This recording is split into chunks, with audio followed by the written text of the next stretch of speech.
What up, though? This is Mongo Slade, and today we're going to talk about Impact Wrestling from January the 5th, 2021. As usual, when Kenny Omega shows up, I know most people want to talk about Kenny Omega. So we're going to talk about Kenny Omega first, and then we're going to go through the rest of the show. It was mostly a promo-heavy show with a lot of vignettes and stuff like that, which is not the strength of Impact Wrestling. It's not the strength. All right, so let's talk about the AEW influence on Impact. So Don Callis and the Good Brothers and all of these guys, they were in the van and they were laughing and talking about, Don Callis was like, I'm the only one here without a belt and that kind of stuff. And over time, he was, they laughed and joked, and then Don Callis joked about taking Rich Swann's belt. It was weird because Kenny Omega was talking, and I don't believe him. Like, I just don't believe. I don't get. He comes across like a guy who's goofing, right? He doesn't come across like arrogant heel. He's coming across as a guy who's goofing off. And I hate to be so critical because I'm trying to give this thing a chance, but it's not working for me. At least here, Kenny Omega talking doesn't work for me. I'm gonna do the Tony Khan ad later. I'm gonna do that later. So what ends up happening is there was a promo by Motor City Machine Guns and Rich Swann, and this was awful. This was awful. Rich Swann was awful. The Motor City Machine Guns were mediocre at best, but Rich Swann was awful. So the Motor City Machine Guns talked about how they're the greatest tag team of all time, and or they're the standard bearers for Impact Tag Team Wrestling and all this type of stuff. And Rich Swann's like, I've been a machine gun a few times in my life, but now I'm repping Detroit. Detroit, the Motor City Machine Guns out of Detroit. I was like, oh my fucking God. Oh my God. I literally I lost interest in anything he had to say after that. And then he went and he started talking about, the cleaner, the guy sweep, and how this guy is going to, after all I've been through, you going to tell me I ain't the champion after all I've been through? I was like, oh, no, this sucks. Of all the times to come across as being limp-wristed and weird, it was not the time. You're talking about setting your boundaries. You're the man in this organization. You're supposed to lay the groundwork. I try when I think about these things. Sometimes I try to think about other people. Like, imagine Kenny Omega pulling this shit on SmackDown. What do you think Roman Reigns' response would be? The same response he gave Drew McIntyre. You'd probably laugh and start cutting him down with some. What is this guy? What are you? What are you doing here? You're not the guy. I'm the guy. Think about him pulling this on Raw.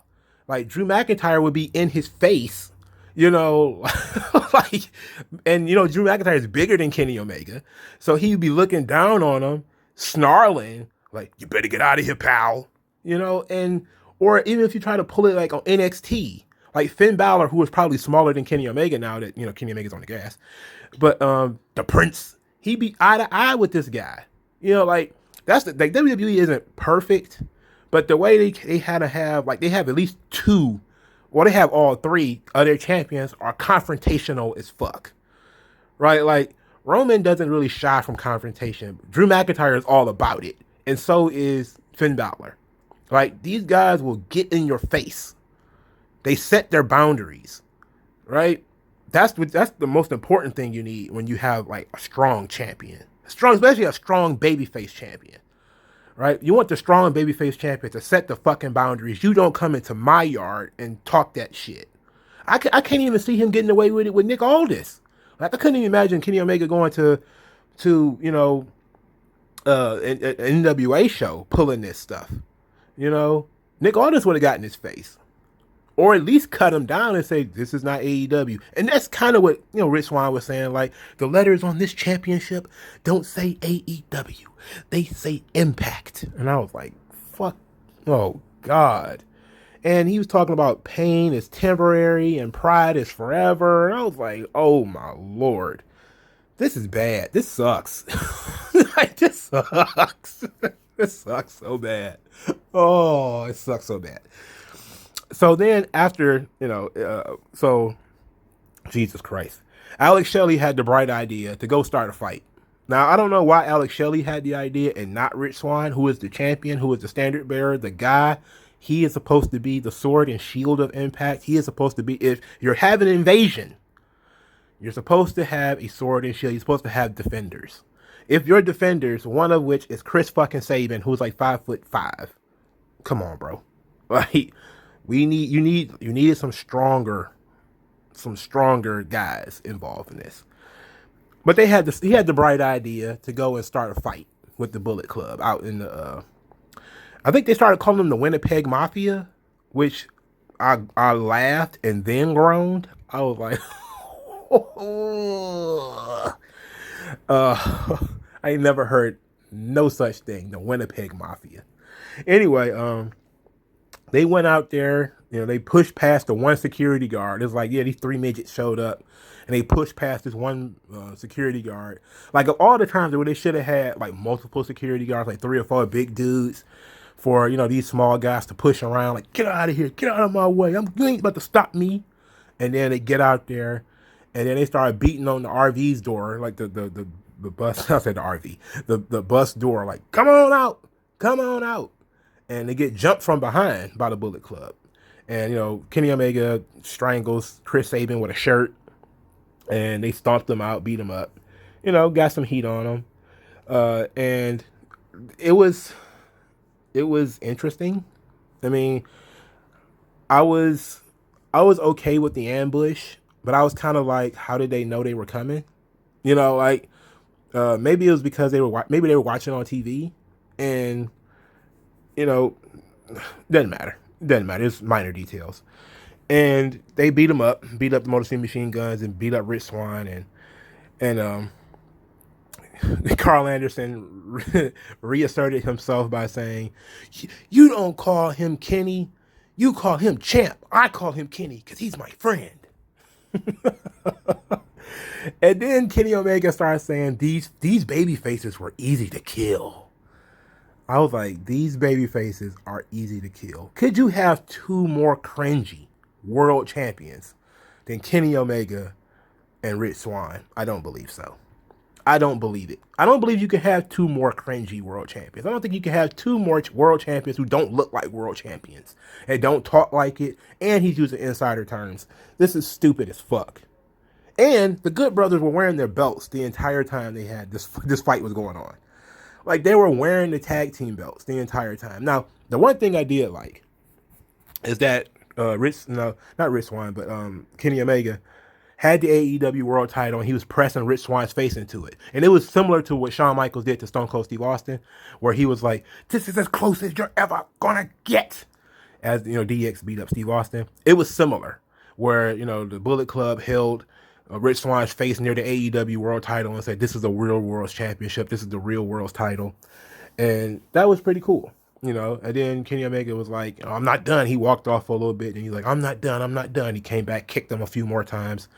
And he gets on the bus, and he's like, see you later, alligators. And I was like, oh. I was glad it was over. I was just glad it was over. Like, anything that could possibly be cool, they shit on it completely. So let's go through this ad real quick. So Tony Khan, of course, they ran down the ad of, the ad was for Dynamite, and they're basically using Impact to promote Dynamite, but they don't do the other way around. So Tony Khan was talking about how these ads are helping out those who are less fortunate, because he likes to help out those who are less fortunate in the holiday season. That's why he buys ads for Impact. Tony Schiavone went through the card for AEW Dynamite. This is when I first heard the Winnipeg Mafia. I think Tony Schiavone said that, they're calling themselves the Winnipeg Mafia, Don Callis and Kenny Omega. That was cringe. And then Tony Khan says that he heard Don Callis was was taking responsibility for creating AEW, and then he says like, "Oh, I didn't do anything but negotiate the contracts, provide the resources and the funding, get the television time, write the shows, book the talent. I just did everything, and you didn't do anything because you suck, Don Callis, and you're a worker in the wrestling business, and you're horrible. And I'm a patron, and I give back to the wrestling business, and I do all of this for the wrestling business. And what do? You don't do anything." And I was like, "Fuck you, fuck you." I'm like, "What the fuck are you talking about?" And then he says like, he got $100 from his grandma on a Christmas card, and that's what he spends on on Impact on ads for Impact. And I thought that was funny. Like, this guy's a billionaire. He gets like $100 from his grandma. I thought that was cute, because it sounds like something that grandma would do. Like no matter how much money you got, she'll give you whatever she got.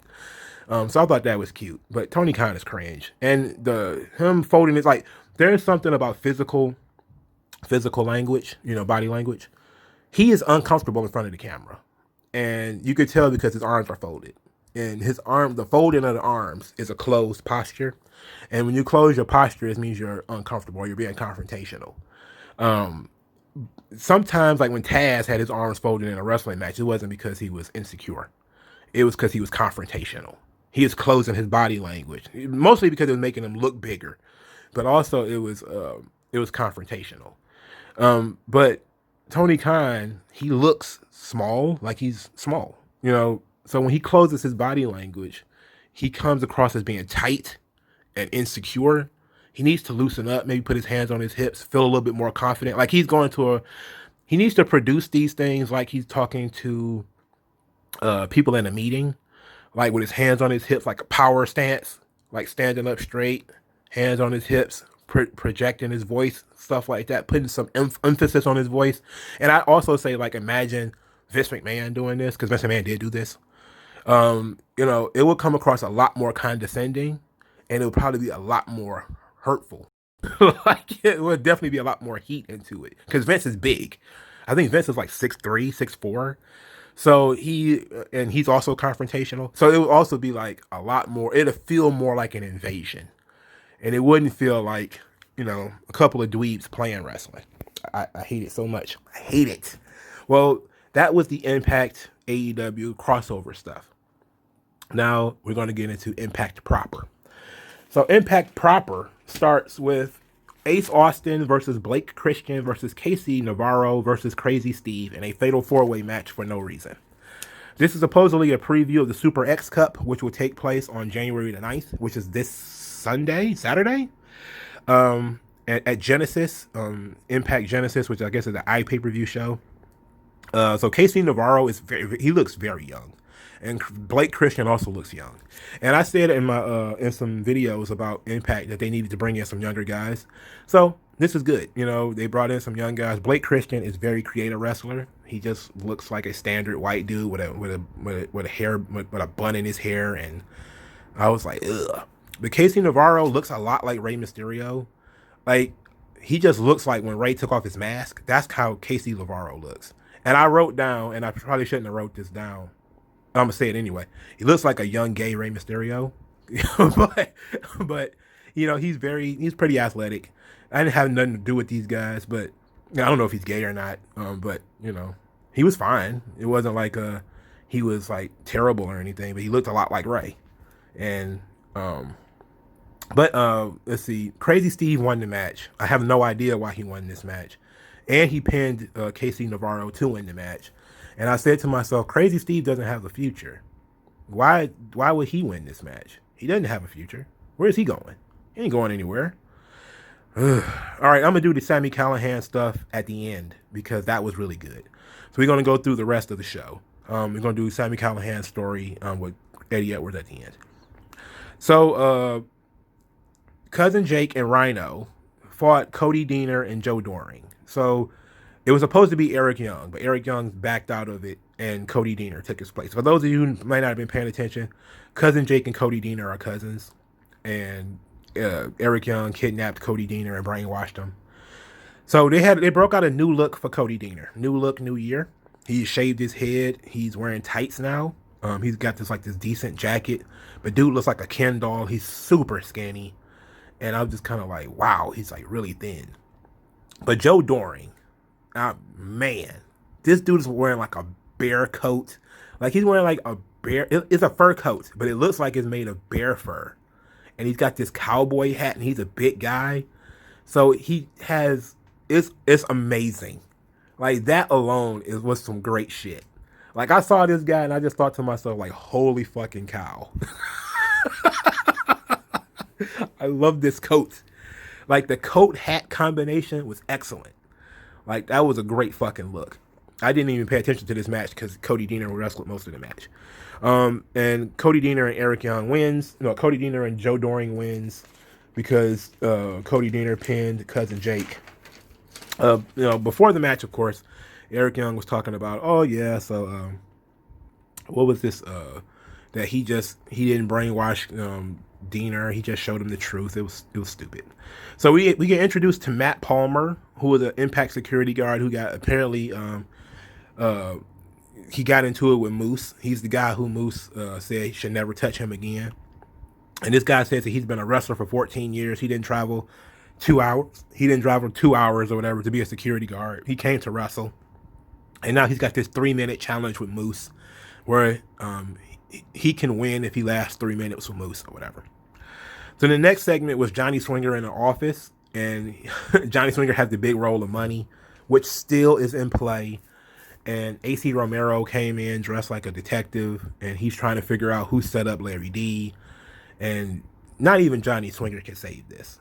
This is bad. Like Johnny Swinger's got this office, and he's talking about he's having a portrait of himself commissioned, but it's not ready yet. So he had an easel standing there with nothing on it, and he's got his feet on the desk. Daddy, daddy, and and then AC Romero wants some information, and Johnny Swinger's like, "Did you watch the show? I was found not guilty, daddy." And then he was like, "If you need some information, go talk to the Brizards." This sounds like something a Brizard would do. I was like, okay, Johnny Swinger, man, he's great. So Deonna Purrazzo cuts a promo that was entirely too long. Well, basically all she did was talk about Taya being on the downslide and how Taya is a former longest reigning Impact champion, or Knockouts champion, and all that stuff. And now she hasn't done anything. She doesn't do anything. So then Taya came out and said, oh, she's been distracted by the tournament and Russell House and all this sort of stuff. But she hasn't lost sight of what's important. And what's important is the Knockouts championship. And then Deonna Purrazzo says, oh, you're living in the age of the virtuosa. And Taya doesn't have anything left after she breaks her arm. And nothing. They just argued. And they basically argued, and that was it. And so I was like, okay. Then we go to Rohit Raju and Chris Bay. So Rohit basically says, Rohit's so boring. Fuck. As much as I like Deonna Purrazzo and Taya Valkyrie, they got nothing. Like the promo was too long. I know they was trying to build up heat for the match, but it ain't really there. It ain't really there. We don't need to. They could have shaved this down. So then Rohit Raju, who is super boring, and Chris Bay, who is trying to be interesting, but he needs help. Anyway, Rohit's talking about, oh, forgiveness is my New Year's resolution, and he forgave Chris Bay for costing him that match. And Chris Bay says, oh, that was just a receipt for you costing me the title. And then Rohit's like, oh, so we're even now. He's like, nope, we won't be even until I get the title back. And so Rohit's like, okay, well then let's go and unmask Manic, and once we do that, we can figure out the rest of it. So then they go walk off. They walk from one scene to the other where they find TJP sitting on a couch like randomly, and they sit on either side of him, and they talk about, oh, how about a tag team match where it's us two, Rohit and Chris Bay, versus TJP and Manic. How about that? And TJP's like, me and Manic don't exactly get along, but I'll go next time I see him, I'll bring it up.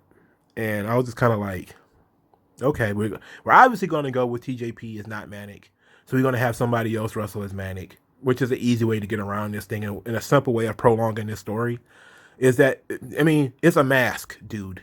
Anybody can put on a mask. Now, are they going to go through as far as replicating the tattoos? That ought to be interesting if they're going to go that far.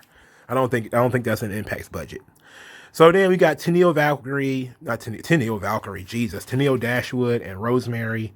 And Tennille was trying to make friends with Rosemary and saying that Rosemary is being left behind by Taya, who was chasing the Knockouts title. And Rosemary was like, no, our alliance is as strong as ever. And Tennille was like, oh, I understand what it's like to be, split apart from a friend and all this type of stuff. And she was trying to ingratiate herself into Rosemary, and Rosemary was like, nope, not interested. Tennille Dashwood is a backstabber and a liar, so we're not going to deal with that. And makes sense. I do want to know where this is going. I do like both of these women, so I'm interested in where this is going. So the next match was Jordynne Grace and Jazz versus Havoc and Nevaeh in the last semifinal match. So the finals are after this. For the Knockouts Tag Team Championships, and Jordynne Grace and Jazz lose to Havoc and Nevaeh. They lost because Jazz got pinned and Jordynne Grace had walked off. She was so frustrated she left. So it's kind of setting up this idea of a feud with Jazz. So then after the match, Jazz finds Jordynne Grace in the back, and Jordynne Grace apologized for abandoning Jazz and saying, I'm so disappointed. I've been so frustrated because she's been picking different tag team partners and losing. So she's been frustrated. They've been building this story up over time. And she's like, okay, well, I also feel bad, not only because I abandoned you, but also because I talked you out of retiring for this. And then I just got frustrated and left. And, I'm disappointed in myself. I'm disappointed that we lost or whatever. And Jazz was like, hey, no big deal. I appreciate the call to be able to go out there and compete, one last time on my last tour. And, then Jordynne Grace blew some more smoke up her ass. Like, oh, Jazz, you haven't lost a step at all. Jazz looks terrible, by the way. And I was like, you haven't lost a step at all. You still got it. And because you still got it, maybe, me and you should have a match. And then Jazz was like, hey, that sounds good. So now it's going to be Jazz versus Jordynne Grace at Genesis on the Jazz retirement tour. So after that, we had all of the Motor City Machine Guns, Good Brothers stuff, and whatever. So now we're talking about Su Yung. So if you don't remember, Su Yung got kidnapped by a bunch of undead brides after Father James Mitchell was brought from the dead and hired by Deonna Purrazzo to kidnap Su Yung so she won't have to fight Su Yung. So she got Father James Mitchell to kidnap Su Yung. So Father James Mitchell is doing some type of exorcism or whatever the fuck he does, demonology, on Su Yung, and he was not able to turn Su Yung into Susie. Instead, he created a new personality called Susan, who looks like somebody's aunt, dressed as somebody's mom, and I was just like, oh, woof, yikes. Like, yikes. At least they explain, like, when you do the multiple personalities thing, sometimes what they don't do is they don't have origin stories for them. And I like that Impact is actually trying to create origin stories for these different personalities. That Su Yung is kind of the original, like she's evil, or deadly, or whatever. And then she has the Susie phase, which is innocent and very nice and very childlike and neotness. And now through this. Through Father James Mitchell fiddling with Su Yung, he's created a third personality, Susan, who is, I'm guessing, going to be a little bit more mature, but she also dresses like, Tiger Mom and stuff like that. So I appreciate the effort, but this is cringe. So then the fourth match, yes, there was only 4 or 5 matches on this entire show, was Moose versus Matt Palmer in a 3-minute challenge where Palmer had to survive 3 minutes in order to win. Moose was incredibly stiff in this match. He literally almost kicked this guy's head off once or twice. He slammed him with all the authority he could in his body. Moose was reckless as fuck in this match. And I think that was entirely the point, that Moose was supposed to look like he was killing this guy. He was absolutely merciless. So he could have won the match, a minute in, but he was playing around with him, toying with him, of course. And then Willie Mack came out and distracted him, and the 3 minutes were up, and Matt Palmer beat Moose by surviving 3 minutes, which is fine, I would have liked for him to do it a little bit differently, but it was fine. So then we get Ethan Page on a therapy couch talking about his declining career. And then he gets these ancient Chinese gems back, like gifts in life are wrapped and then unraveled. And then he's talking about, oh, my career's just being unveiled, not unveiled, but unraveling and all this stuff. And he says, well, when one path closes, another path opens. And talking about his life is being deconstructed and all this type of stuff. Then the camera kind of pans out and we see Ethan Page laying on the couch, and then we see Karate Man, who is also Ethan Page, sitting in the yoga position in a chair. And so then they get into an argument. Ethan Page starts to argue with Karate Man about how everybody else in Impact is crazy and not him. And, Karate Man gets up, and I was just like, oh my God. I was like, oh my God. For starters, we have this similar storyline going on already, right? Where you have TJP denying that he's manic, right? So you already have a guy with an alter ego denying that he's the alter ego. So now Ethan Page is talking to Karate Man. We can see them both. Now what was kind of funny was that Ethan Page kept saying stuff like Karate Man's ugly and stupid. And like he's talking about this guy who looks like him and saying that the guy's ugly. And Karate Man's saying that he calls himself all ego, but he's really a bitch and all this type of stuff. So, Karate Man is being really confrontational and, getting in his face. And Karate Man is a sage all of a sudden. And, Paige wants to fight Karate Man. And Karate Man says he doesn't do wrestling matches. All his fights are in a kumite. And he says, but he'll accept his fight for a hard to kill. And so Ethan Page accepts. So Ethan Page is going to fight Karate Man at Hard to Kill. So this same exact event where you're going to do this big crossover where Kenny Omega is going to wrestle on your show, you're going to have Ethan Page wrestle or fight himself.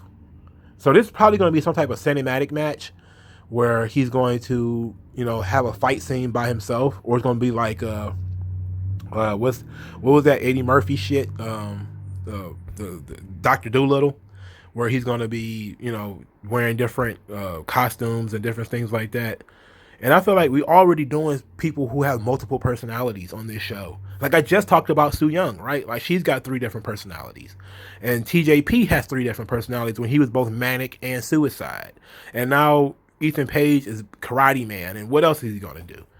Like, they're not paying attention to their own product, where you have people doing the same thing over and over again. So let's talk about the Sami Callihan, Eddie Edwards stuff, which I actually enjoyed this time. So earlier in the night, Sami Callihan does his gimmick where he's, interrupting the show. And basically he sets the parameters for the show. That Eddie Edwards is a guy who believes in hard work, and if you work hard, you can overcome. And he believes that the good guys win in the end. But Sami Callihan is the opposite. He talks about, I am the reality check, that, good guys don't always win, bad guys win. And, of course, he basically says that he's chaos incarnate, or whatever the case may be.